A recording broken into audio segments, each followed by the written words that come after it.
ನಮಸ್ಕಾರ.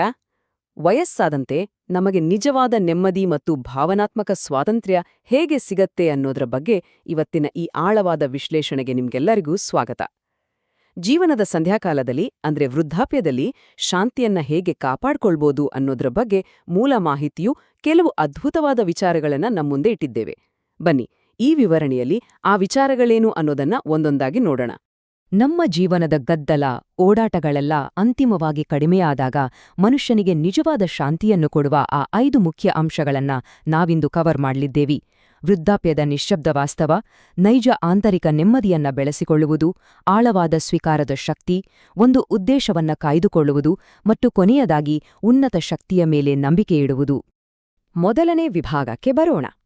ವೃದ್ಧಾಪ್ಯದ ನಿಶ್ಶಬ್ದ ವಾಸ್ತವ ಮತ್ತು ಆ ಮೌನ ಸತ್ಯವನ್ನು ಎದುರಿಸುವುದು. ನೋಡಿ, ಜೀವನ ಅನ್ನೋದು ನಾವು ಪ್ರೀತಿಸುವರನ್ನ ಬೇರೆ ಬೇರೆ ದಿಕ್ಕುಗಳಿಗೆ ಕರ್ಕೊಂಡು ಹೋಗ್ಬಿಡುತ್ತೆ. ಕೊನೆಗೆ ಉಳಿಯೋದು ಕೇವಲ ನಿಶ್ಶಬ್ದತೆ ಮಾತ್ರ. ಇದು ನಾವೆಲ್ಲರೂ ಒಪ್ಕೊಳ್ಳಲೇಬೇಕಾದ ಒಂದು ಕಟುವಾದ ಆದರೆ ಸಹಜವಾದ ವಾಸ್ತವ. ನಮ್ಮ ಆಪ್ತ ಸ್ನೇಹಿತರು ದೂರವಾದಾಗ, ನಮ್ಮ ಮಕ್ಕಳು ತಮ್ಮದೇ ಆದ ಪ್ರಪಂಚವನ್ನ ಕಟ್ಟಿಕೊಂಡಾಗ ಅಲ್ಲಿ ಒಂದು ಆಳವಾದ ಮೌನ ಆವರಿಸುತ್ತೆ. ಆಗ ನಮ್ಮೆಲ್ಲರ ಮನಸ್ಸಲ್ಲೂ ಒಂದು ಪ್ರಮುಖ ಪ್ರಶ್ನೆ ಮೂಡೋದು ಸಹಜ. ಎಲ್ಲರೂ ತಮ್ಮ ಪಾಡಿಗೆ ತಾವು ದೂರ ಹೋದಾಗ ನಮ್ಮನ್ನ ಹಿಡಿದಿಟ್ಕೊಳ್ಳೋದು ಯಾವುದು?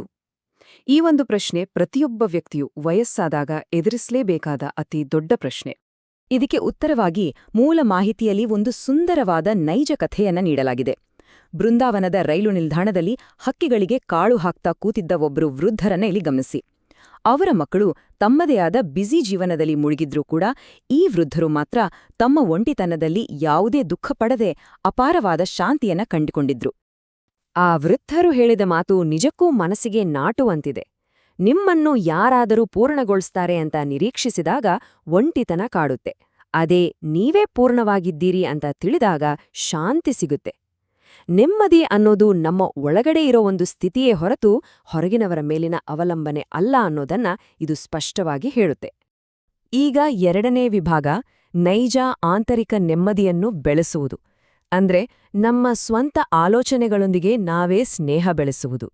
ಹೊರಗಿನ ಪ್ರಪಂಚ ತನ್ನ ಪಾಡಿಗೆ ತಾನು ಸಾಗುತ್ತಿರುವಾಗ ಈ ಆಂತರಿಕ ನಿಶ್ಶಬ್ದತೆ ಅನ್ನೋದು ನಮ್ಗೆ ಹೇಗೆ ಒಂದು ಭಾವನಾತ್ಮಕ ಆಶ್ರಯ ಆಗುತ್ತೆ ಅನ್ನೋದನ್ನ ಇದು ವಿವರಿಸುತ್ತೆ. ಅಸಲಿಗೆ ಆಂತರಿಕ ನೆಮ್ಮದಿಯಂದ್ರೆ ಏನು ಗೊತ್ತಾ? ಹೊರಗಿನ ಗದ್ದಲಗಳೆಲ್ಲ ನಿಂತಾಗ ಯಾವುದೇ ಚಡಪಡಿಕೆ, ಭಯ ಅಥವಾ ಶೂನ್ಯತೆ ಇಲ್ದೆ ನಮ್ಮ ಜೊತೆ ನಾವೇ ಪ್ರಶಾಂತವಾಗಿ ಕೂರುವ ಸಾಮರ್ಥ್ಯ. ಮೌನದಿಂದ ಓಡಿಹೋಗುವ ಬದಲು ವಯಸ್ಸಾದವರು ಪ್ರಜ್ಞಾಪೂರ್ವಕವಾಗಿ ಆ ಮೌನವನ್ನ ಎಂಜಾಯ್ ಮಾಡೋದನ್ನ ಕಲಿಬೇಕು. ಇಲ್ಲದಿದ್ರೆ ಆ ಹಳೇ ಭಾವನೆಗಳು, ಪಶ್ಚಾತ್ತಾಪಗಳೇ ದೊಡ್ಡ ಆತಂಕವಾಗಿ ಬದಲಾಗಿ ಬಿಡ್ತವೆ. ಇದನ್ನ ಇನ್ನಷ್ಟು ಚೆನ್ನಾಗಿ ಅರ್ಥ ಮಾಡ್ಕೊಳ್ಳೋಕೆ ಒಂಟಿಯಾಗಿ ವಾಸಿಸ್ತಿದ್ದ ಒಬ್ಬ ನಿವೃತ್ತ ಸರ್ಕಾರಿ ಅಧಿಕಾರಿಯ ಕಥೆಯನ್ನೇ ತೆಗೆದುಕೊಳ್ಳೋಣ. ಅವರು ತಮ್ಮ ಒಂಟಿತನವನ್ನ ಮರೆಮಾಚೋಕೆ ದಿನವಿಡೀ ಟಿವಿ ನ್ಯೂಸ್ ನೋಡೋದು, ಸದಾ ಫೋನ್ ಸ್ಕ್ರೋಲ್ ಮಾಡೋದು ಮಾಡ್ತಾ ಇದ್ರು. ಇವತ್ತಿನ ದಿನಗಳಲ್ಲಿ ಇದು ತುಂಬಾನೇ ಕಾಮನ್ ಅಲ್ವಾ? ಆದ್ರೆ ಇದರಿಂದ ಅವರಿಗೆ ನೆಮ್ಮದಿ ಸಿಗೋ ಬದಲು ಆತಂಕ ಇನ್ನೂ ಜಾಸ್ತಿ ಆಯ್ತು. ಅವರು ಯಾವಾಗ ಆ ಮೌನದಿಂದ ತಪ್ಪಿಸ್ಕೊಳ್ಳೋಕೆ ಪ್ರಯತ್ನ ಪಟ್ರು, ಅವರ ಆತಂಕ ಡಬಲ್ ಆಗ್ತಾ ಇತ್ತು. ಆದ್ರೆ ಒಂದು ದಿನ ಅವರು ಆ ಟಿವಿ, ಫೋನ್ ಎಲ್ಲವನ್ನೂ ಆಫ್ ಮಾಡಿ ಪ್ರತಿದಿನ ಬೆಳಿಗ್ಗೆ ಕೇವಲ 1 ಗಂಟೆ ಶಾಂತವಾಗಿ ಕೂರೋಕೆ ಶುರು ಮಾಡಿದ್ರು. ಆ ಜಾಗೃತ ಮೌನವನ್ನ ಅಪ್ಕೊಂಡಿದ್ದೇ ತಡ ಅವರ ಒಂಟಿತನದ ಭಯ ಸಂಪೂರ್ಣವಾಗಿ ಮಾಯವಾಯಿತು. ನಮ್ಮ ಮನಸ್ಸನ್ನ ನಿಯಮಿತವಾಗಿ ಕ್ಲೀನಾಗಿ ಇಟ್ಕೊಳ್ಳೋದು ಬಹಳ ಮುಖ್ಯ. ಅದಕ್ಕೆ ಧ್ಯಾನ, ಜಾಗೃತ ಉಸಿರಾಟ, ಪ್ರಾರ್ಥನೆ ಅಥವಾ ಸುಮ್ಮನೆ ಒಂದು ಮೌನ ನಡಿಗೆ, ಇಂತಹ ಸರಳ ಅಭ್ಯಾಸಗಳು ಸಾಕು. ಅಸಲಿಗೆ ಸಮಸ್ಯೆ ಇರೋದು ಒಂಟಿತನದಲ್ಲಿ ಅಲ್ಲ, ಬದಲಿಗೆ ನಮ್ಮ ಆ ತರಬೇತಿ ಪಡೆಯದ ಮನಸ್ಸಿನಲ್ಲಿ ಅನ್ನೋದನ್ನ ಇದು ನಮ್ಗೆ ಅರ್ಥ ಮಾಡಿಸುತ್ತೆ. ಬನ್ನಿ, ಈಗ ಮೂರನೇ ಭಾಗಕ್ಕೆ ಹೋಗೋಣ. ಆಳವಾದ ಸ್ವೀಕಾರದ ಶಕ್ತಿ. ನಿಜವಾದ ಶಾಂತಿ ಬೇಕು ಅಂದ್ರೆ ಜೀವನ ಹೇಗಿದೆಯೋ ಅದನ್ನ ಹಾಗೆಯೇ ಸ್ವೀಕರಿಸಬೇಕು, ಅದರ ವಿರುದ್ಧ ಹೋರಾಡ್ತಾ ಕೂರ್ಬಾರ್ದು ಅನ್ನೋದನ್ನ ಇದು ಎತ್ತಿ ತೋರಿಸುತ್ತೆ. ಇದಕ್ಕೊಂದು ಸೂಪರ್ ಎಕ್ಸಾಂಪಲ್ ಅಂದ್ರೆ ಒಬ್ರು ವಯಸ್ಸಾದ ವಿಧವೆಯ ಕಥೆ. ಅವರ ಮಕ್ಕಳು ವರ್ಷಕ್ಕೆ ಕೇವಲ 1-2 ಬಾರಿ ಮಾತ್ರ ಬಂದು ಹೋಗ್ತಾ ಇದ್ರು. ಆದ್ರೂ ಅವರು ಒಂಟಿಯಾಗಿ ವಾಸಿಸ್ತಾ ತಮ್ಮ ಭಾವನೆಗಳನ್ನ ಇಷ್ಟು ಅದ್ಭುತವಾಗಿ ಮ್ಯಾನೇಜ್ ಮಾಡ್ತಾ ಇದ್ರು ಅಂದ್ರೆ ಬೇರೆಯವರ ಜೀವನದ ಜೊತೆ ತಮ್ಮ ಜೀವನವನ್ನ ಹೋಲಿಕೆ ಮಾಡ್ಕೊಳ್ಳೋದ್ನೇ ಬಿಟ್ಟುಬಿಟ್ಟಿದ್ರು.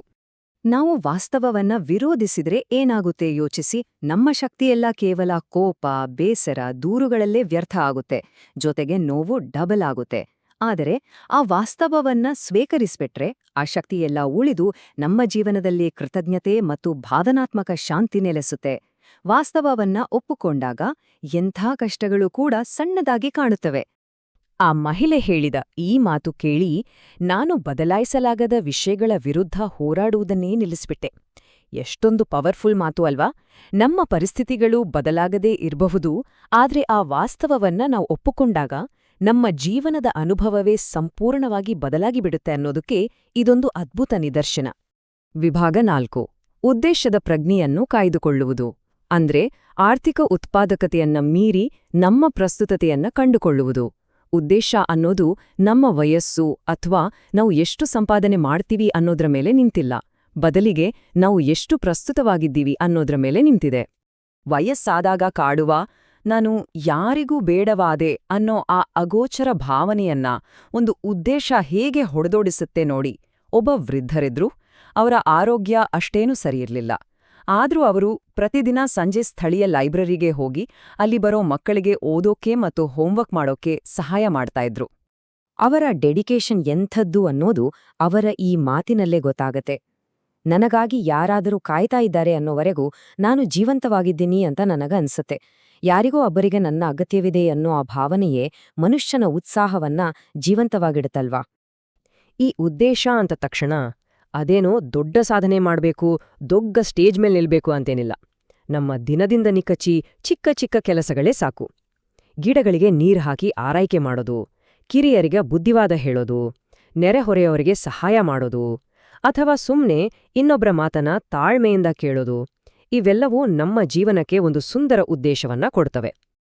ಈಗ ಕೊನೆಯ 5ನೇ ಭಾಗಕ್ಕೆ ಬಂದಿದ್ವಿ.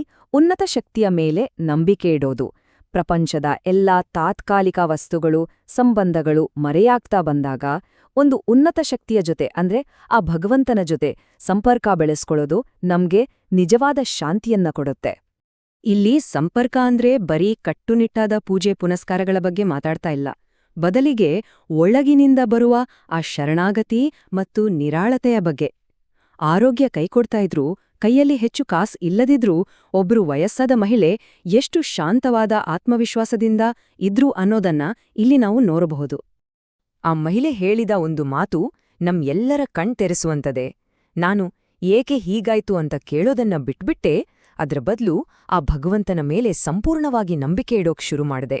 ನಮ್ಮೆಲ್ಲ ಚಿಂತೆಗಳನ್ನ ಆ ಉನ್ನತ ಶಕ್ತಿಗೆ ಒಪ್ಪಿಸಿದಾಗ ನಮ್ಮೊಳಗಿನ ಭಯವೆಲ್ಲ ಮಾಯವಾಗಿ ಅಲ್ಲಿ ಭರವಸೆ ಮೂಡುತ್ತೆ ಅನ್ನೋದಕ್ಕೆ ಇದಕ್ಕಿಂತ ದೊಡ್ಡ ಉದಾಹರಣೆ ಬೇಕಿಲ್ಲ. ಅಂತಿಮ ವಿಚಾರಗಳಿಗೆ ಬರೋಣ. ನಾವು ಈವರೆಗೆ ನೋಡಿದ ಈ ಎಲ್ಲಾ ಆಧಾರ ಸ್ತಂಭಗಳನ್ನ ಒಟ್ಟಿಗೆ ಸೇರಿಸಿ ನೋಡಿದಾಗ ವೃದ್ಧಾಪ್ಯ ಅನ್ನೋದು ಬರೀ ಕಳೆದುಕೊಳ್ಳುವಿಕೆಯ ದುಃಖದ ಕಥೆಯಾಗದೆ ಅದೊಂದು ಶಾಂತವಾದ ಶಕ್ತಿ ಮತ್ತು ಸ್ವಾತಂತ್ರ್ಯದ ಸುಂದರ ಪಯಣವಾಗಿ ಬದಲಾಗುತ್ತೆ. ಇದು ನಮ್ಮೆಲ್ಲರಿಗೂ ಒಂದು ಆಳವಾದ ಪ್ರಶ್ನೆಯನ್ನ ಬಿಟ್ಹೋಗುತ್ತೆ. ಒಮ್ಮೆ ಯೋಚಿಸಿ ನೋಡಿ, ಆ ಮೌನ, ಆ ವೃದ್ಧಾಪ್ಯ ನಮ್ಮನ್ನ ಆವರಿಸುವ ಮುನ್ನವೇ ನಾವು ನಮ್ಮದೇ ಆದ ಆಂತರಿಕ ಆಶ್ರಯವನ್ನ, ಆ ನೆಮ್ಮದಿಯನ್ನ ಹೇಗ್ ಕಟ್ಕೊಳ್ತೀವಿ? ನಮ್ಮ ಸ್ವೀಕಾರ, ನಮ್ಮ ಉದ್ದೇಶ ಮತ್ತು ನಮ್ಮ ನಂಬಿಕೆಗಳನ್ನ ಇಂದಿನಿಂದಲೇ ನಾವು ಹೇಗೆ ಬೆಳೆಸ್ಕೊಳ್ತೀವಿ? ಖಂಡಿತ ಯೋಚಿಸಿ. ಮೂಲ ಮಾಹಿತಿಯಿಂದ ಆಯ್ದುಕೊಂಡ ಈ ಆಳವಾದ ವಿಶ್ಲೇಷಣೆ ನಿಮ್ಗೆ ಇಷ್ಟ ಆಗಿದ್ರೆ ದಯವಿಟ್ಟು ಈಗ್ಲೇ ಈ ವಿಡಿಯೋಗೆ ಒಂದು ಲೈಕ್ ಕೊಡಿ. ಜೀವನದ ಈ ಹಂತಗಳನ್ನ ಎದುರಿಸ್ತಿರುವ ನಿಮ್ಮ ಆಪ್ತರೊಂದಿಗೆ, ಸ್ನೇಹಿತರೊಂದಿಗೆ ಇದನ್ನ ಖಂಡಿತವಾಗಿ ಶೇರ್ ಮಾಡಿ. ಹಾಗೆ ಇಂತಹ ಇನ್ನೂ ಅನೇಕ ಉಪಯುಕ್ತ ವಿಚಾರಗಳಿಗಾಗಿ ನಮ್ಮ ಚಾನೆಲ್ಗೆ ಸಬ್ಸ್ಕ್ರೈಬ್ ಆಗೋದನ್ನ ಮರಿಬೇಡಿ. ಧನ್ಯವಾದಗಳು.